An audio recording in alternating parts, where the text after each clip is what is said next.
सब लोग ऑफिस से जा चुके थे, पर सतीश अब तक अपनी जगह पर उलझा हुआ सा कुछ सोच में डूबा हुआ था बैठा था। वो बहुत देर से अपनी पत्नी सरिता को फ़ोन करने की सोच रहा था, पर जितनी बार मोबाइल हाथ में उठाता अपनी पत्नी बार बार फिर से रुक जाता कि क्या करेगा। सरिता से वही जो कई बार पहले भी कह चुका था।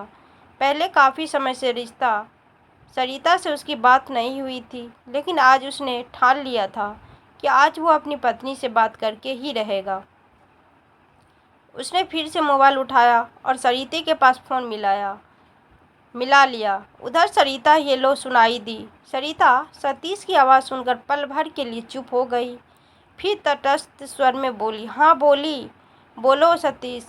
तो सरिता ने मायूसी भरे स्वर में कहा कि सरिता एक बार फिर सोचो, सब कुछ ठीक हो जाएगा। इतनी जल्दबाजी ठीक नहीं। आखिर तुम्हें मुझसे तो कोई शिकायत ही नहीं, बाकी समस्या भी सुलझ जाएगी, कुछ न कुछ हल निकाल लेंगे। तुम ऐसा करो सरिता, प्लीज वापस आ जाओ। बोलते बोलते सतीश का स्वर नम हो गया। जब पिछले 2 सालों से तुम समस्या को कुछ नहीं सुलझा पाए, तो आगे क्या सुलझाओगे। मैं ऐसे घुट घुट कर और तनाव भरे माहौल में नहीं जी सकती, माफ़ी चाहती हूँ। सतीश ऐसे घुट घुट कर पूरी जिंदगी नहीं जी पाएगी। कहते कहते सरिता का गला भी भर आया और उसने फ़ोन रख दिया। सतीश खामोश आंखों से फ़ोन को देखता रह गया। 2 साल हो गए थे सतीश की शादी, और पिछले 1 साल से सरिता मायके में ही रहती थी। जब सरिता से उसकी रिश्तों की बात चल ही रही थी, तो सतीश को सरिता एक सुंदर और सुलझी हुई शांत स्वभाव की लड़की लगी। योग्य तो वो भी थी और उसी की तरह एक मल्टीनेशनल कंपनी में जॉब कर रही थी। जब रिश्ते की बात चली तो सरिता ने से ये स्पष्ट कह दिया था कि आजकल की आज़ादी ख्यालों वाली लड़की है, ससुराल में रहना पसंद नहीं करती है। पर मैं अपने माता पिता का इकलौता बेटा हूँ। दीदी की भी शादी बहुत पहले हो चुकी है, इसीलिए मैं कभी अपने माता पिता से कभी अलग नहीं हो पाऊँगा। तो क्या तुम मेरे माता पिता के साथ रह पाओगी। तो सरिता बोली, भला मुझे क्या समस्या हो सकती है माता पिता के साथ रहने में। उनके साथ रहने से तो मैं सहायता भी मिलेगी। मुझे नहीं पता, वो तुम पहले देख लेना। बूढ़े बुजुर्गों के साथ में थोड़े बहुत समझौता भी करने पड़ेंगे, सतीश ने कहा। तो सरिता बोली कि उसकी कोई चिंता नहीं, वो अकेले रहने पर भी करने करने पड़ते हैं। सरिता के मुंह से यह सुनकर तो सतीश बहुत हो गया था, पर वो यह नहीं बोल पाया था कि उसकी माँ शिक्षित होते हुए भी बहुत पुराने ख्यालों वाली है। पर उस समय उसने इतनी छोटी छोटी बातें बताना ठीक नहीं समझा। उन दोनों की शादी हो गई, स्वस्थ विचार व पावन भावनाओं लेकर आई थी। सरिता उसकी ज़िंदगी में शुरू में कुछ महीने ठीक ठाक रहा, पर माँ का मूड वो कई बातों पर उखड़ा हुआ देखता, पर सोचा कि शायद धीरे धीरे सब ठीक हो जाएगा। कितना प्यार करती थी सरिता उससे और वो सरिता को, लेकिन घर के कशमकश भरे वातावरण, रिश्तों की तनाव भरे खींचतान के बीच उनके प्यार का झरना कम होते होते कब सूखने लगा था, उसे एहसास तक नहीं हो पाया। सरिता बड़ी कंपनी में बड़े पद पर कार्यरत थी, पर माँ ये सब भूल जाती और वो उससे आम घरेलू बहुओं वाली उम्मीद करने लग जाती। किचन में सरिता अपने समय अनुसार पूरा प्रयत्न करती सास की सहायता करने की, पर सास को तो पड़ोसी की बहू दिखती कि कैसे वो सुबह की चाय से लेकर रात का खाना भी उपलब्ध कराती है। घर में होने वाले व्रत उपास से तीज त्योहार में हिस्सा लेती है। नवरात्रों में पूरे 9 दिन में व्रत रखती है। सुबह उठती है, साड़ी में सजती है, किचन में ही तरह तरह के पकवान बनाती है। और एक हमारी बहू है, सुबह वो निकल जाती है काम से पीछा छुड़ाकर और शाम को घर में घुसती है। ये सुनकर सतीश ने अपनी माँ को समझाना चाहा कि माँ, आप छोटी छोटी बातों पर ध्यान देना छोड़ दो। हम एक फुल टाइम मेड रख लेते हैं, अब आपसे भी काम नहीं होता और सरिता भी ऑफिस से आकर थक जाती है। हम पैसा किस लिए कमाते हैं, सुख सुविधा के लिए ही ना। लेकिन एक काम वाली रख लेते हैं तो माँ ने बात को कहीं और ही घुमा दिया। हाँ हाँ, अब बीवी आ गई तब दिख रहा है तुम्हें कि माँ से काम नहीं होता। कमाता तो तू पहले भी था, तब तो नहीं, कभी नहीं दिखी माँ की परेशानी। तुझे अब जब बीवी को करना पड़ता है तो काम दिखता है। सही कहते हैं लोग कि शादी के बाद बेटे बदल जाते हैं। आज तक तो सुना ही था, अब देख भी लिया। माँ को बड़बड़ाते देख सतीश को समझ नहीं आ रहा था कि वह माँ चुप कराए या अंदर जाकर माँ की बातें सुन रही सरिता को सांत्वना दे। छुट्टी के दिन सरिता का थोड़ा सा देर से उठना भी माँ को अखर जाता। माँ को बहू की खुशी से ज़्यादा अपने आस पड़ोस की खुशी अधिक प्यारी थी। माँ को शिकायत रहती कि आसपास की सब बहुएं व्रत उपवास करती है और एक हमारी बहू है करवा चौथ तक का व्रत नहीं रखती, एक दिन भी पति की लंबी उम्र के लिए भूखी नहीं रह सकती। तो सतीश बोला, माँ, एक दिन भूखे रहकर कौन से पति की उम्र लंबी होती है। पति से रोज झगड़ा करो, पति पत्नी में गाली गलौज करो और फिर करवा चौथ वाले दिन पति के हाथ से पानी पीकर व्रत खुलवाओ और पति के पैर छुओ। मुझे तो पसंद नहीं है ये सब ढकोसले। और करवा चौथ का व्रत आस्था से कम और शौक से ज़्यादा जुड़ा है। हाँ हाँ, मैं जो इतने सालों से तेरे पापा के लिए व्रत रख रही हूँ तो मैं भी ढकोसला कर रही हूँ। माँ का मूड उखड़ गया तो सतीश ने उन्हें समझाते हुए कहा कि आप रखती है तो ठीक है माँ, यह आपकी आस्था, आपकी सोच है, पर आप इसके लिए अपनी आस्था, अपनी सोच दूसरों पर तो नहीं थोप सकती है ना। माँ के निराधार तर्कों विचारों पर सरिता का पक्ष लेते लेते सतीश के अपने माता पिता से संबंध खराब हो रहे थे।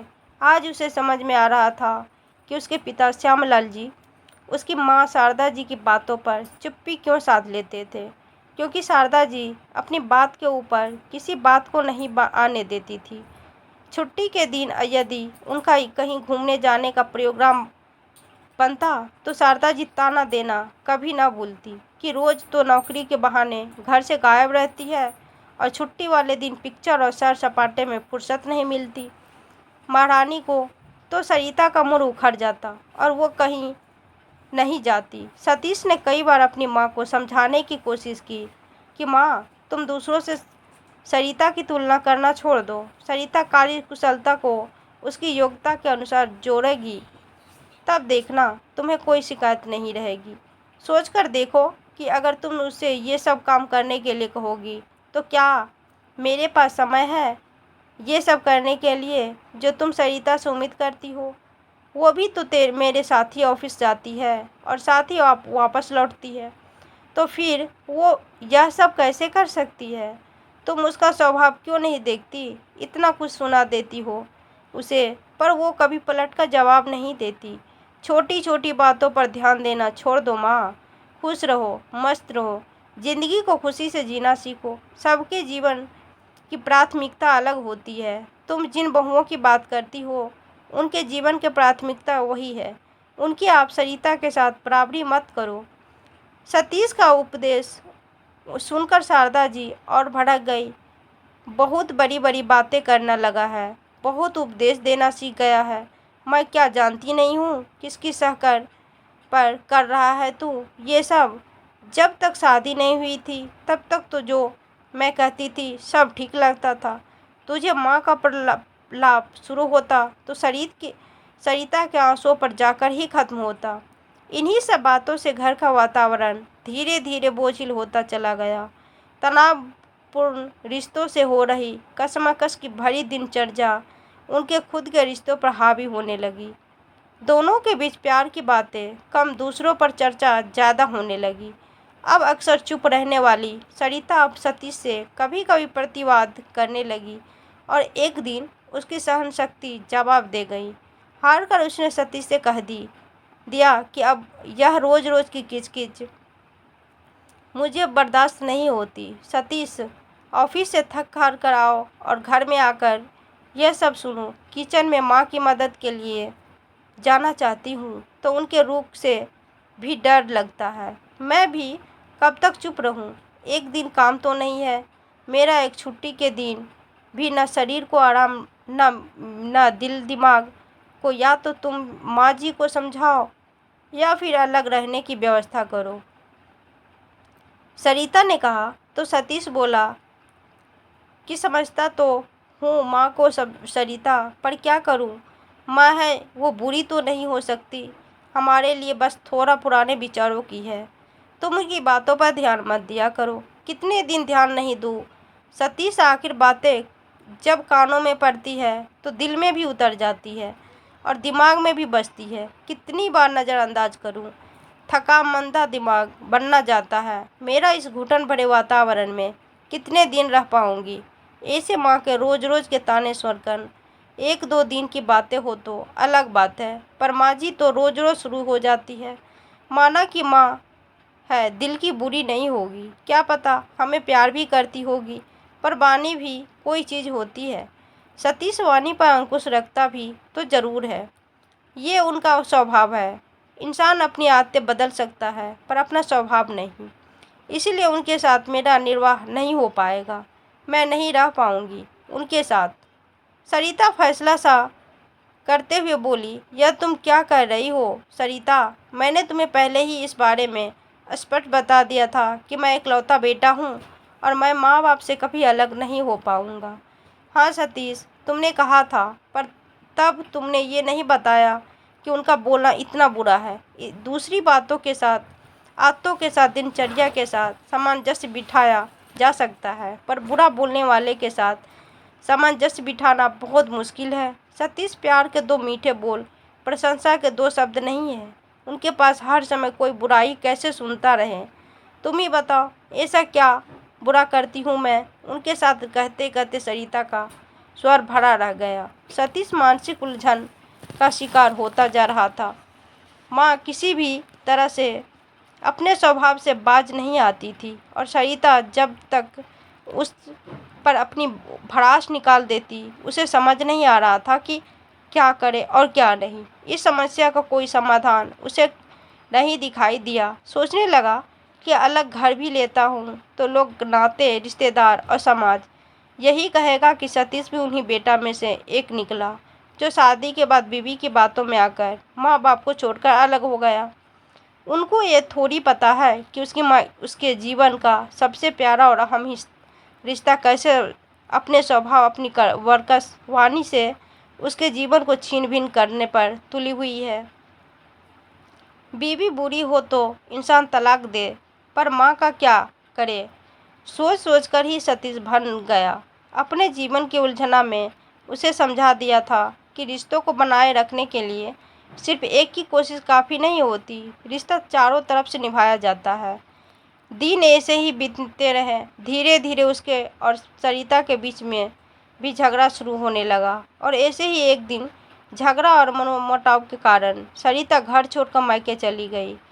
सतीश जब ऑफिस से घर आया तो उसे पता चला कि सरिता मायके चली गई, तो उसने तुरंत सरिता को फ़ोन किया। तो सरिता ने साफ साफ ऐलान कर दिया कि अगर आपको मेरे साथ ज़िंदगी बितानी है तो अलग रहने की व्यवस्था करें, मैं आपके माता पिता के साथ नहीं रह पाऊंगी। उसने सरिता को बहुत समझाने की कोशिश की, पर सरिता टस से मस न हुई। वो तो बस अलग रहने की शर्त पर आने को तैयार थी।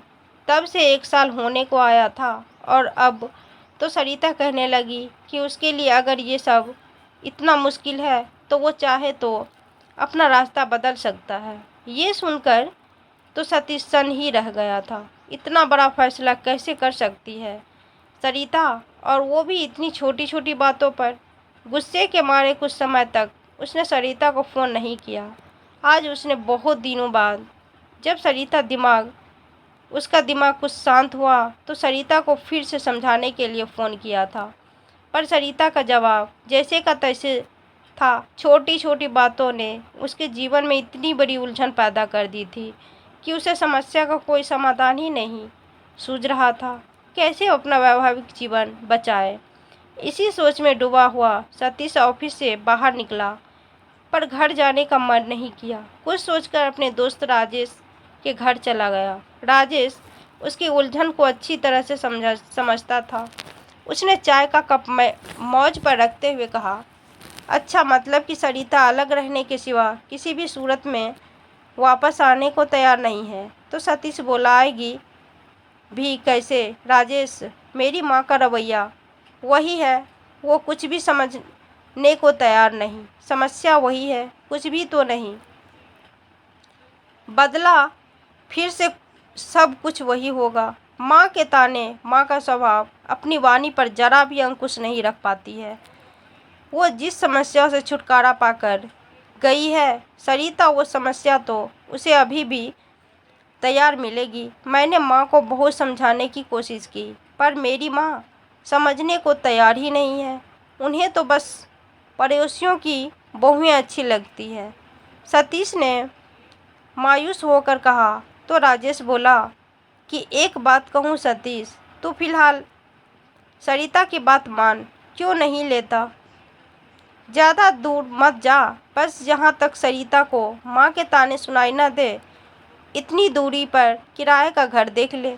फिलहाल अपना घर तो बच्चा, फिर तुम और सरिता साथ रहोगे तो एक दूसरे के प्यार और आकर्षण में बंद कर समस्याओं का हल भी निकाल ही लोगे। तो यो दूर रहकर तो समस्या और भी विकराल हो जाएगी और तुम दोनों के रिश्ते भी नकारात्मक हो जाएंगे। लेकिन लोग क्या कहेंगे राजेश? माता पिता दुखी होंगे, वो अलग। राजेश उलझन में बोला। तू भी वही बात करने लगा सतीश? तुझे सब की चिंता है या अपना घर बचाने की? पहले एक सीढ़ी तो चढ़, अगली सीढ़ी की बाद में सोचना। तू अपने माता पिता को कोई छोड़ नहीं ना थोड़ी ना रहा है, बस उनसे थोड़ी दूरी पर रहेगा। उनकी एक पुकार पर उनके पास पहुंच जाएगा। यह बात सतीश को कुछ सही लगी। वो खुश होकर कहा, वहाँ से चला गया। अगले दिन सतीश सरिता से मिलने उसके ऑफिस में गया और उसे कहने लगा कि हम अपने घर से थोड़ी दूरी पर एक घर किराए पर लेकर रह लेंगे। सरिता को भला इस बात पर क्या एतराज़ हो सकता है? उसने भी हाँ कर दी। तो सतीश ने थोड़ी दूरी पर किराए का घर देखा और एडवांस दे दिया। अब बात माँ को बताने की थी। जैसे कि उम्मीद थी, ठीक वैसा ही हुआ। अलग रहने की बात सुनते ही माँ ने तूफान मचा दिया। मैं क्या समझ नहीं रही थी, उसके शुरू से ही लक्षण ऐसे ही दिख रहे थे। बड़ों की बातें समझाने और मानने के बजाय बुरा मानकर मायके जा बैठी। वो तो मैं समझ ही रही थी कि बेटे को माँ बाप से अलग करके ही दम लेगी। पागल कहीं की। और तू भी कपूत निकला, जो भी की बातों में आकर माँ बाप को छोड़ने पर राजी हो गया। तुझे शर्म नहीं आई ये सब कहने में? क्या इसी दिन के लिए तुझे इतना बड़ा किया था कि बीवी के आते ही माँ बाप से अलग हो जाएगा? माँ के मुंह में जो आ रहा था वो बोलती जा रही थी।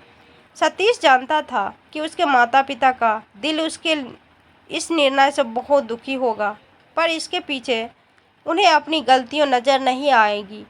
इसी तरह मन को मजबूत कर वो अपने इरादे कायम रहा और सरिता को लेकर अलग गृहस्थी बसा ली। कुल मिलाकर उनकी गृहस्थी सुचारू रूप से चलने लगी। सतीश की रोज की दिनचर्या थी कि वह रोज ऑफिस से आकर पहले माता पिता के पास जाता, वहाँ चाय पीता और फिर अपने घर चला आता। फिर शुरू में तो सरिता कुछ नाराज़गी और कुछ डर के कारण नहीं गई, लेकिन फिर धीरे धीरे सतीश के साथ उसने भी जाना शुरू कर दिया। छुट्टी के दिन या रविवार को वो भी सास ससुर के पास चली जाती। ससुर जी तो बहुत खुश होते थे, पर सास का मूड सरिता को देखकर उखड़ ही जाता। अभी उन्हें घर से अलग हुए 2 महीने भी नहीं हुए थे कि एक दिन सुबह वो ऑफिस जाने के लिए तैयार हो रहे थे कि तभी सतीश का मोबाइल बज उठा। देखा तो पापा का फ़ोन था। सतीश ने जल्दी से फ़ोन उठाया तो वो घबराए हुए स्वर में बोले कि सतीश बेटा, तुम्हारी माँ गिर गई, तो तुम लोग जल्दी से घर आ जाओ, हम अभी आते हैं पापा, कहकर सतीश ने फ़ोन रख दिया और सरिता को बताया। तो दोनों घबराते हुए माँ के घर की तरफ दौड़े और घर आकर माँ को लेकर अस्पताल चले गए। उनका एक्सरे करवाया तो पता चला कि पैर के बल गिरने की वजह से पैर में फ्रैक्चर हो गया है, प्लास्टर चढ़ गया। तो महीने का प्लास्टर था। डॉक्टर ने शुरू में तो पूर्ण आराम की सलाह दी, यहाँ तक कि बाथरूम तक भी व्हील चेयर से ही ले जाना। सब कुछ कराकर जब माँ को लेकर सतीश और सरिता घर आए तो काफ़ी देर हो गई थी। सरिता ने ही सबके लिए थकने के बावजूद भी जैसे तैसे खाना बनाया। उस रात दोनों वहीं रुक गए। रात को दोनों सोच में पड़ गए कि अब क्या किया जाए। तभी सरिता ने कहा कि पिता के बस का नहीं माँ की देखभाल करना, और मैं तो एकदम से छुट्टी भी नहीं ले सकता। कल से रिव्यू है, दिल्ली से बॉस लोग आ रहे हैं। अगले कुछ दिन में मैं बहुत व्यस्त रहूँगा। इतने दिन से तैयारी कर रहा हूँ, अगर अभी छुट्टी लूँगा तो मेरी पूरी मेहनत पर पानी फिर जाएगा। सतीश को सोच और उलझन में पड़े देख सरिता बोली, ऐसा क्या करते हैं सतीश, मेरी काफ़ी छुट्टियाँ बाकी हैं। कल से मैं फ़िलहाल 20 दिन की छुट्टी ले लेती हूँ, तब तक तुम्हारे रिव्यू ख़त्म हो जाएंगे, फिर तुम छुट्टी ले लेना। उसके बाद दीदी को पूछ लो, यदि हफ्ते भर के लिए वो आ सकती है तो फिर मैं दोबारा कोशिश करूँगी छुट्टी लेने की। ये सुनकर सतीश हैरानी से सरिता की तरफ देखने लगा।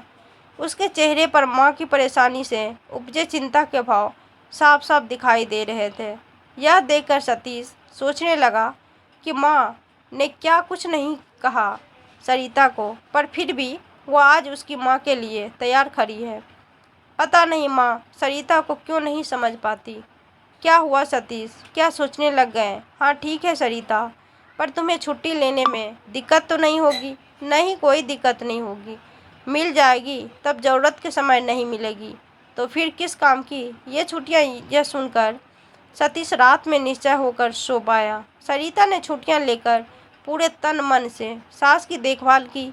सरिता की निश्चित देखकर से माँ का मन बार बार पिघलने का वो होता।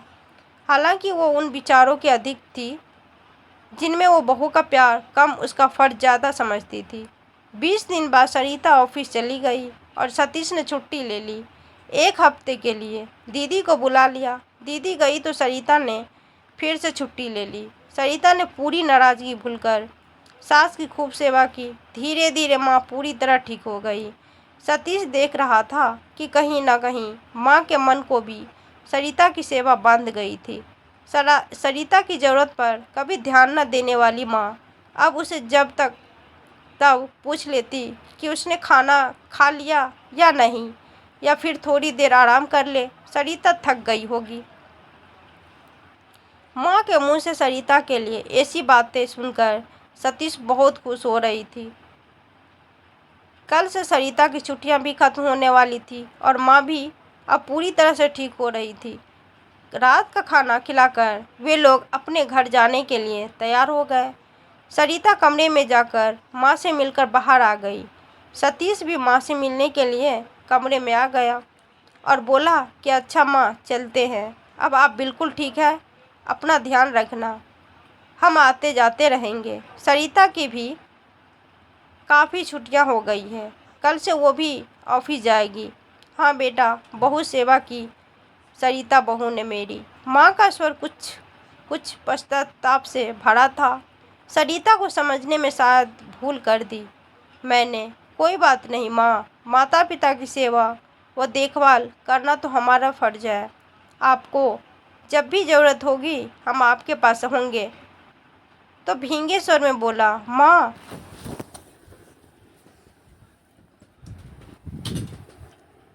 माँ की आंखों में भी नमी तैर गई। सतीश बेटा, अब वापस आ जाओ, क्यों अलग जा रहे हो? जहाँ 2 बर्तन होंगे तो थोड़े बहुत तो बजेंगे ही, पर इसका मतलब यह तो नहीं कि मैं तुम 2 लोगों को प्यार नहीं करती। बड़ों की बातें का इतना भी क्या बुरा मानना। कहते कहते माँ की आंखों में पानी आ गया तो सतीश माँ को गले लगाते हुए बोला, ओ माँ, आप इतनी भावुक क्यों हो रही है?